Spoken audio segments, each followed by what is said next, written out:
you may not be thinking of war. War is, however, thinking of you. That's the nature of the environment that we live in. I'm all in favour of peace, but if there's someone who wants something from you that is absolutely vital to your freedom and to your sovereignty, the only way to preserve the peace is to surrender. And frankly, we've always taken the view in this country that we would rather die on our feet than live on our knees. You're going to see, when you get your copy and you start to read it, the powerful and absorbing analyses and recommendations comprehensively describe Australia's situation, our dilemmas, and the way forward.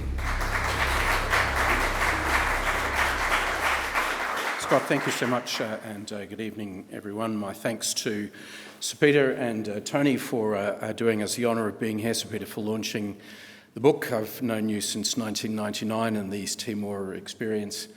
Tony, I've known you, I think from memory, going back to about 1990 or 91. Tony and I used to exercise together in the parliamentary gym. One of us took that a little more seriously than the other, but well done you for trying, Tony. And I want to thank my colleagues, Michael and Marcus. You may think that 3 people writing a book is a recipe for arguments and unhappiness. Not so. It was an absolute delight working with my friends. We sharpened each other's thinking considerably. I think we produced a far better book than any one of us would have done together. So thank you, gentlemen, very much for that. It's my job to take you through the highlights of what it is that we say in this publication. It's about 75,000 words, 6 chapters, in each chapter 6 recommendations. So in the time that's allocated to me, I've got about 20 seconds per recommendation. In fact, no, I'm not going to do that. I've just picked a few highlights which I think are worth drawing to your attention because they set the context for the rest of the book. And okay, so No Hight Priority, that's the title. And as Scott said, well, we certainly do live in interesting times. Obviously, all of these things are very recent images. Gaza clearly there in the top right-hand corner. Kim Jong-un looking very happy at the launch of Taipei-2, the intercontinental ballistic missile. And it's these developments which have made it possible for governments now for 4 years or more to say that we are living in the most difficult strategic times that Australia has seen since the end of the Second World War. You might think, on the basis of that judgment, that would lead to some quite different government policy outcomes and some different thinking about what it is that we need to do to promote our defence interests. But not at all. And really the guts of everything that follows in the book is this slide here, which shows you spending levels and our proposed recommendation for how we should change them. On the left of the screen, you see where we are currently at, which is the current level of defence spending represented in blue, and the projection for where that spending is going to take us over the next decade as it rises slowly. This yellow line here represents 2% of gross domestic product. And basically the spending trajectory that we're on is the spending trajectory which was revealed in the 2016 Defence White Paper, commissioned by Tony actually in 2014, released by Malcolm Turnbull in 2016. Governments in Australia, with a couple of tiny exceptions, have not shifted their thinking on defence spending since 2016. In our book, we recommend that defence spending needs to be lifted to 3% of gross domestic product. And you can see quite a significant delta that appears over that period of time. 3%, is that some outrageous North Korean level of militarism? Actually, no. That's pretty much where we were for most of the Cold War period up until the middle part of the 1980s. And it's worth adding that, you know, Trump's unhappiness at allies for failing to spend enough to look after their own security is just as applicable to Australia. That delta that you see between 2% and 3% has been paid for by American taxpayers. And so our core argument really is to say that we need to change things quite dramatically by lifting defence spending to that level. Not a message that either side of politics is comfortable with, and I appreciate that there's a challenge to do that given other fiscal concerns. Oh, and there's one of the big problems that we have here. There's Treasurer Jim Chalmers looking for defence projects to torpedo. The fight that goes on inside Canberra was clearly a fight that Richard Marles lost a couple of years ago as to what spending priorities should be for defence. So what should we do with the extra money? Okay, well, there's a number of suggestions that we bring forward in the document. Not enough time to really discuss them. This is an aircraft called the B-21, which is a long-range strike bomber currently rolling off the production lines in the United States. We argue that we should acquire B-21 long-range strike bombers, partly as an insurance policy against AUKUS submarines not being delivered, because we still need some sort of weapon that's going to travel a long way and deliver high explosive onto a target. But partly because we can also have these things in service within the decade, and so we think that's an important thing to do. This is the Joint Strike Fighter, but not the version that we have. This Joint Strike Fighter here is the US Marine version, which is capable of effectively hovering, short takeoff and landing on the decks of ships. We argue that the government should acquire 2 squadrons of these, and you will know that Mr Dutton has recently said, well, we'll buy 1 extra. Different variant, not the short takeoff and landing variant, but let's not get too bogged down in the details. I guess the point I'd want to make here is to say, well, if you imagine a world where China can circumnavigate the Australian continent without consequence, wouldn't it be a good idea if we had the capacity to move air power out at long distance in our region to at least complicate the planning of adversaries? So that's one of our recommendations. Just to give you a comparison of size, that's the B-2, that's the sort of bomber that the B-21 is now replacing, considerably bigger than an F-35. It's a bomb truck. It's a very large bomb truck, so that's the difference of those 2 aircraft. Moving right along, we do talk about defence of the North, and one of the things we say we should do is ask the US Marines, which have been operating in Northern Australia for about a dozen years now, to expand their presence. We have about 2,500 US Marines in the North. That's about the smallest unit of military force that the Marines think in. We argue for an expanded brigade, about 16,000 troops with all of the equipment that goes with them. You might say to yourself, well, the Trump administration would see that as an unsustainable cost, but not necessarily, because really the interest that the US has is how it can move its forces around the Indo-Pacific region. But we shouldn't get into fights with the Americans about how do we split the costs for basing, which Defence did for much of the 10 years of the early stage of the Marine presence in Darwin. We were fighting over $150 million for building barracks. We can't afford to do that sort of thing anymore. So more Marines in the North. My favourite. Special prize for any of you who recognise this. This is the Port of Darwin. Leased to a Chinese company for 99 years back in 2015, so only 90 years to go. Prime Minister Albanese, I notice, with how many weeks left of his term, says, well, we're now going to review whether or not it's a good idea for that lease to remain in place. He had the opportunity early in his term to bring the lease back into Australian ownership. And really the point to make about the Port of Darwin is that it's actually very small. If I had a pointer here, I'd show you that the Port of Darwin itself is a tiny facility in what is largely mangrove swamps. But it is the facility that we will need to use as we expand our military presence in the north. Interestingly, the Army is going into landing craft in a big way. It's building, or it is having built, heavy landing craft, which are going to be about 3,500 tonnes, 3,500 tonnes, about the size of an Anzac frigate. The first 2, on current plans, are going to be based at the Port of Darwin. And so we think that it is high time that an Australian government thinks about bringing this back into Australian ownership. It can then privatise it to a trusted company and creating the facilities that we need for our military and for US military operations out of the north of Australia. These are photographs of different ministers and prime ministers engaging with their American counterpart. I would like to be able to show you a photograph of Prime Minister Albanese meeting Donald Trump. He never has, not as president. And I have to tell you that 2 phone calls between November and now is not sufficient to carry the weight of the strategic relationship that Australia has with the United States.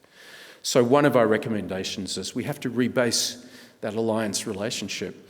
And I think it's pretty obvious that in the new regime, how Trump is running the White House, they are thinking very differently about alliances, and so we have to too. I don't think it's game over by any stretch, but we do need to apply new thinking to how we manage that alliance relationship. The Australia-Japan relationship has come a long way. In our book, we say we think we should now take steps to bring Japan into ANZUS. I think if I was writing that chapter now, I would be talking a little differently. I might be writing something about how Australia and Japan need a bilateral alliance treaty relationship. But either way, the point to make is that Japan and Australia are the 2 heavy-lifting democracies in the Indo-Pacific, and we need to do more and work harder to grow that relationship, whatever happens in the United States. Missile protection, I'll sort of, I think, skip over that one in the interests of time. We need it. I would just sort of issue a warning. If you listen to Trump's speech to Congress, he's now talking about a program called Golden Dome. It's going to protect continental United States. Take it from me, the physics of that is very tough. Hitting intercontinental ballistic missiles moving at 8 kilometres a second is not an easy thing to do. But nevertheless, for the sorts of more tactical purposes we're talking about here, missile defence is the new black. We need Australian defence industry much more active. We cannot simply rely on the major American or European primes. We have to have the capacity to build our own ammunition, to build a range of vehicles and maintain them. And therefore we need contracts to flow from the Defence Department rather than killing defence industry. This is a busy table, but what it tells you is that we've had a significant inflation of senior officer numbers, both in the military and in the public service. Basically, star rank ADF has doubled in 20 years, and in the public service has grown only by 80% in 20 years. We're the most over-generalled military amongst the advanced democracies. There needs to be a dramatic thinning out, and we've said that the next government should reduce those numbers by about 1/3 in the first term of office. That is my final slide. It's the bombing of Darwin. It's just to make a point that, you may not want war. You may not be thinking of war. War is, however, thinking of you. That's the nature of the environment that we live in. We are in very dangerous times. We're well past the time when an Australian government should be taking defence more seriously than it is. Our hope is that this book presents a template which any government, if it wants to be fair-minded about it, could take and say, right, let's see what we can do in a term. That's the purpose to which it's been put. So I do commend it to you. I hope you enjoy reading it and thinking about how we can advance Australia's defence interests over the next term of government. I'll finish at this point, thank you. And Tony, I think it's my job to now hand direct to you. Am I right, Scott? I am.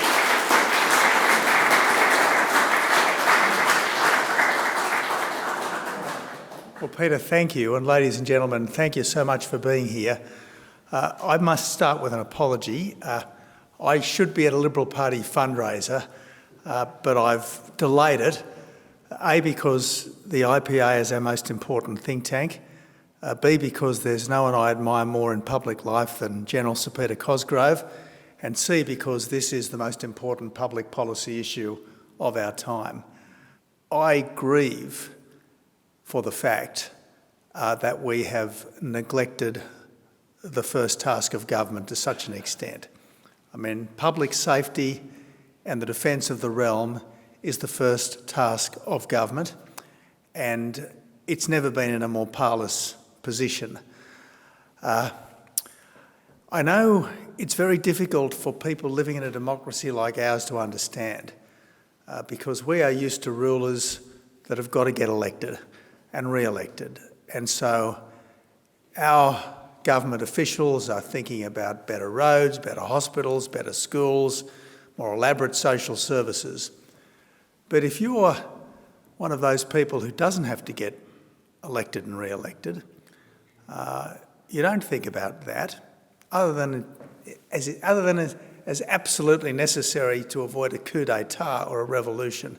No, you think about the greatness and the glory of your country, or the greatness and the glory of your religion. And right now, the peace and the order of the world, which has basically been pretty intact for 7 decades, is threatened by three very dangerous dictatorships. There's a fascist dictatorship in Moscow, absolutely set on recreating the Russia of Peter the Great. There's an Islamist dictatorship in Tehran, an apocalyptic Islamist dictatorship in Tehran that certainly believes in the utter destruction of Israel, the little Satan, but ultimately the utter destruction of the great Satan, the United States. And then, of course, there's a communist dictatorship in Beijing, which is a party dictatorship, not a personal dictatorship. It's a rational dictatorship, not an irrational dictatorship, but nevertheless it's dead set on Chinese domination, first of our region and then of the world. Why do we know? Because we're constantly being told. And yet we try to pretend that what they say is not what they mean. So we've just got to wake up to the fact that this is a remarkably dangerous world. And that which we have taken for granted for so long, namely the presence and the weight of the United States to guarantee the way of life that we have taken for granted for so long, is something that we simply can't rely on to anything like the same extent. Now, this brings me to the new president. I think his domestic agenda is pretty wonderful, frankly, but I think his foreign policy agenda is a different matter altogether. He thinks, understandably, that the world has been ripping off America for a long, long time. He thinks that the contemporary world that America has protected and defended has been much better for every other country than it has been for the United States. And who can say he's wrong? Who can say he's wrong? I mean, look at China, for instance. Since China has been admitted to the World Trade Organization, its standard of living has increased enormously. Its material wealth has increased enormously, and its military strength has increased exponentially because it's been the beneficiary of a free trade that it's never practiced itself. And understandably, Donald Trump and his administration want to change all of that. And good luck to them in imposing tariffs on China.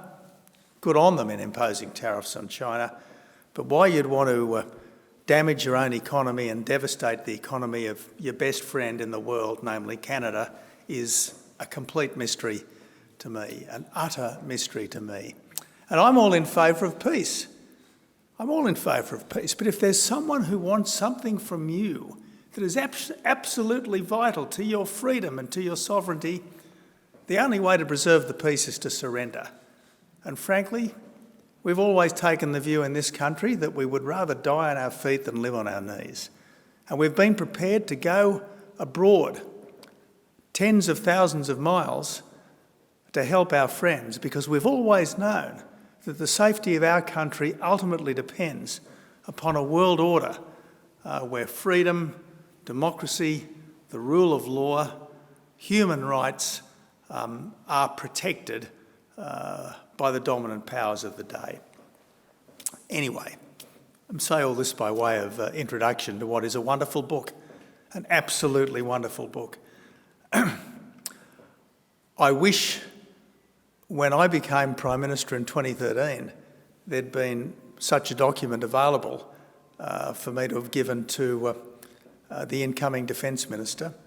I'm certainly going to be talking to the potentially incoming Defence Minister, Andrew Hastie, to make sure that he's read it thoroughly, because we really do need to change.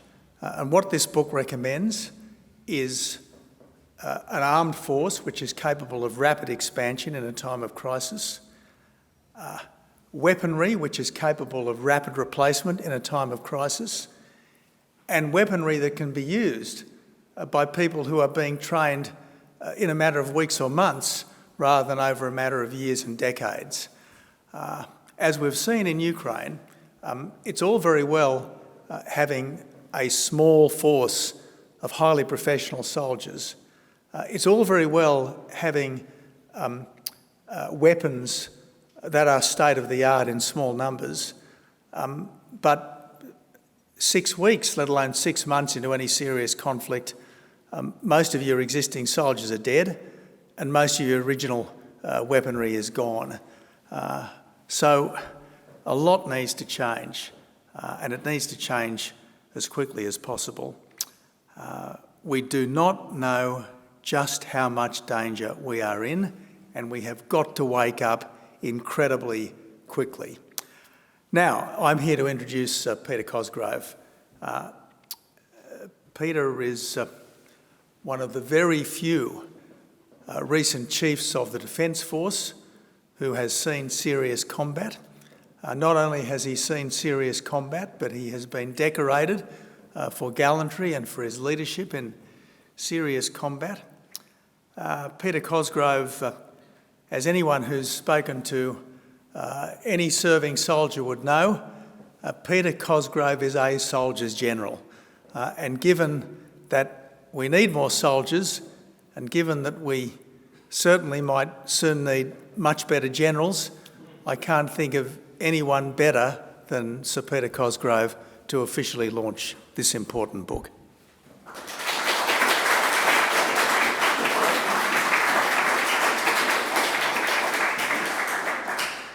Only problem with Tony is he steals all your lines. No Hight Priority. When I was approached several months ago to launch the series, the No Hight Priority, the Defence of Australia, a blueprint for the next government, I was intrigued and then on reading it, I felt honoured. With my career background, I felt I was both entitled, in some ways, but expected to consider the security of our beloved Australia from every angle. Even though all here tonight would join me in acknowledging that defence, as a broad term, is a most elastic and malleable concept. Everybody should, and in Australia, ask any person in the street, like he does, have an opinion. But one that is overriding in a country like Australia is that war is too important to be left to the generals. In my time as Governor-General, understandably, I muted my voice on defence matters in the public square, but not my mind or my study of and concern for the subject of defence. Indeed, it might be said that as Governor-General, one has a view from the masthead of the ship of state. Further, with around 50 other nations I visited during my 5 years, admittedly there I was sort of borne aloft on those visits, there's a touch of the roving ambassador about our Governor-General, which sort of adds to where I am now, and no doubt my predecessor and successors find themselves. Now, people have alluded to this, but I'm going to put it in an army way. There's a saying among the Army Special Forces, when old hands are ironically consoling would-be applicants undergoing selection, testing and training, the only easy day was yesterday. When you read this compelling, persuasive book, you'll get a sense of that when you swap out the absorbing task of reading No Hight Priority and pick up the daily newspaper or watch the daily news, you're going to double down on that epithet that yesterday was easy and today's more difficult. And with our average age here, I'm delighted there are some real youngsters here, but we've seen a lot. But we have to dwell on what that was and to what degree did it engage us. But looking around the room tonight, there's hundreds of years of service or immersion in the nation's security just in this room. You've got reverence and sadness for the sacrifices and deaths and injury and all the related hardship and indeed economic impact of our history from the early 50s on the plane of national defence. On the trajectory of existential threats, though, we are now in new territory. We were coasting before. Your military might have been out and about, fighting wars, occasionally going to their graves, occasionally with a life that's no longer the way they wanted it. But the rest of the nation was able to watch and wish them well and recover after the event. Peter Jennings, Michael Shoebridge, Marcus Hellyer, all at the IPA, those involved with the production of No Hight Priority. You're going to see when you get your copy and you start to read it, the powerful and absorbing analyses and recommendations comprehensively describe Australia's situation, our dilemmas and the way forward. The authors have a splendid pedigree in the subject area. Each has written in a persuasive and logical way, presenting recommendations for the next government to digest and act upon. When you see the subject list, you'll appreciate the fundamental whole-of-government tenor of our author's approach. Yes, there's plenty of stuff about the engines of war, even the people who man and operate those engines of war. There is a sense, though, in the papers of our impeded progress, even within the heralded AUKUS framework.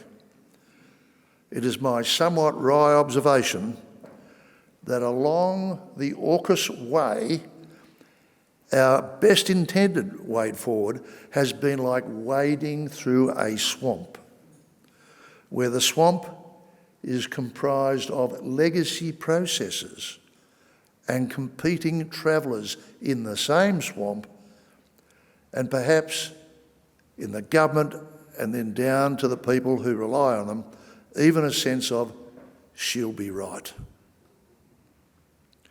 Now, I don't want to make these remarks into a diatribe. Let me approach a conclusion to my remarks with two observations, which I hope readers of this hugely valuable work will keep in mind. And I'm echoing Tony Abbott's thoughts here, and those of you, Peter. Pax Americana. What has happened to Pax Americana? What has happened to it, and what has that meant to us all? What the authors had not observed when they signed off on their individual papers a while ago, events in the Oval Office of less than a week ago. What has that meant to our consideration of our defence needs? We need a start point, and you can't snap your fingers and produce it overnight.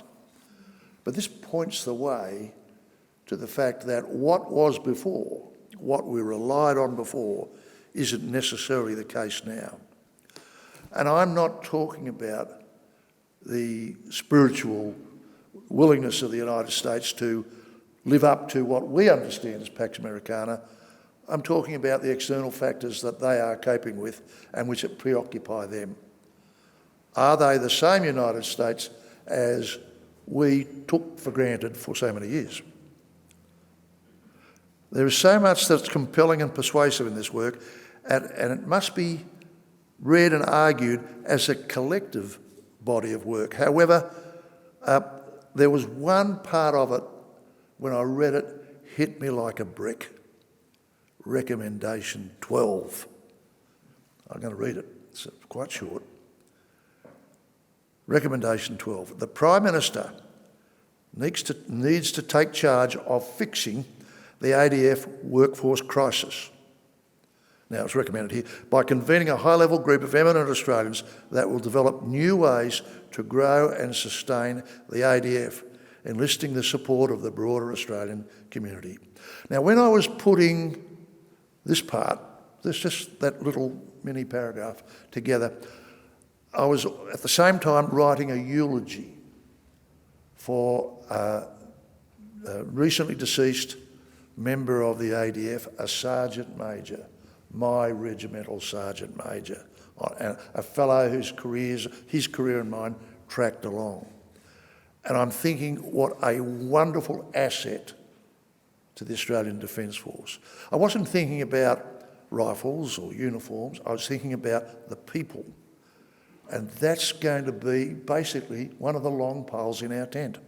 How do we attract and retain and train and exploit and cherish those people for the sort of career where they are available when we're buying the missiles and the jet fighters and the ships and the unmanned aerial vehicles and all the rest. We need those wonderful people, and that's a point that comes through with Clarion, the broadcast in the book. This work is timely, insightful, and hugely significant, coming as it does from highly regarded scholars and experts, unbound as they are by day-to-day government internal policy boundaries. They're not into the groupthink of government. They sat as a small group and brought forward the things that they want governments to acknowledge.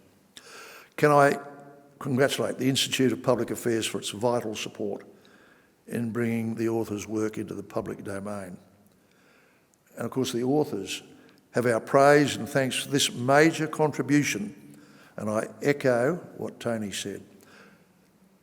This major contribution is to the first and overriding duty of any government, the defence of the nation, its people and its interests.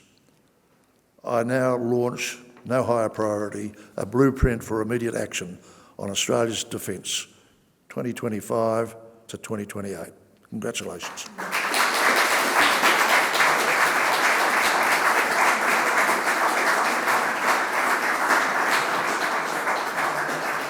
For those watching at home, I do hope you've got as much out of this evening's talks as we have. To find out more about our research and indeed how to purchase the book, just go to www.ipa.org.au and you'll find a banner there with all the necessary links to purchase the books and to read more about our research on national security and defence. Ladies and gentlemen, thank you all for coming, for supporting the IPA and for having an interest in Australia's defence and national security. Thank you, and that wraps up the evening. Thank you.